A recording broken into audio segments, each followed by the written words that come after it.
Bienvenido a la primera unidad de tu libro Hacia un desarrollo sustentable. Veremos el tema de biodiversidad. ¿Qué aprenderemos en este video? Valoraremos la importancia de los recursos naturales en el ámbito natural y social. También definiremos cursos de acción sobre su uso y explotación racional en la vida cotidiana. Además, reconoceremos los elementos más importantes de la biodiversidad y las especies. ¿A qué denominamos biodiversidad? Es la variedad de la vida que se expresa en tres niveles: genéticamente, en especies y en ecosistemas. La importancia de la biodiversidad genética radica en la posibilidad de adaptación al medio y los cambios de éste. De hecho, un ecosistema es el resultado de adaptaciones de los organismos que históricamente han habitado un área. De ahí suele decirse que la historia de una región está escrita tanto en los genes de su flora y fauna como en las formas que interactúan entre ellas y con el medio.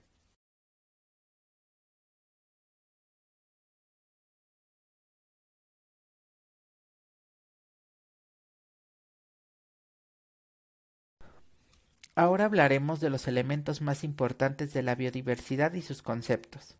¿Qué entendemos por genotipo?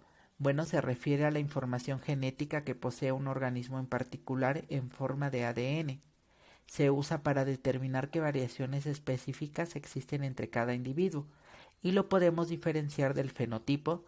Este refiere simplemente a las características físicas de los seres vivos.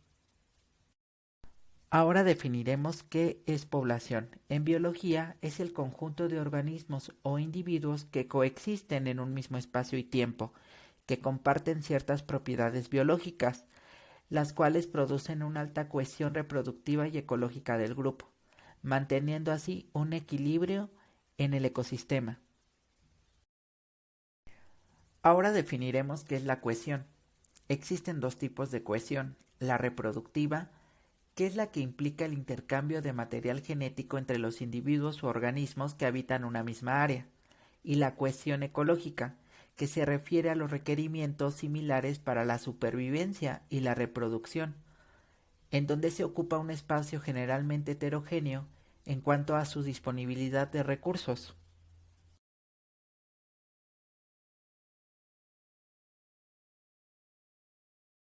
En el tema de la biodiversidad es importante recalcar las consecuencias de la actividad humana.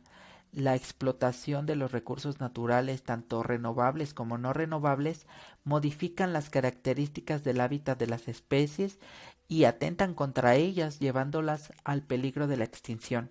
El ser humano debe considerar que todas las especies no tienen la misma capacidad de adaptación como el ser humano. Ante ello se deben aplicar políticas públicas que ayuden a mejorar el hábitat de las especies en peligro de extinción.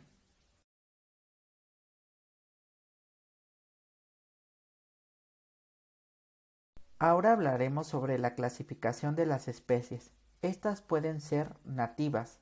Son especies que están en su área de distribución original, de acuerdo con su potencial de dispersión natural. Las especies nativas tienen relaciones evolutivas y ecológicas con otras especies con las que han compartido su historia y que se encuentran completamente adaptadas a las condiciones locales. Las especies endémicas son las que se encuentran restringidas a una región, por ejemplo el teporingo, que es una especie de conejo endémico de la zona volcánica del sur y oriente del Valle de México.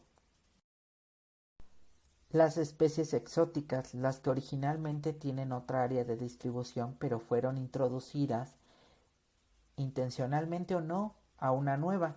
Las especies exóticas no tienen relaciones evolutivas con las especies de su hábitat y pueden ocasionar fuertes problemas transmitiendo enfermedades desconocidas, compitiendo o desprendiéndose de las especies nativas.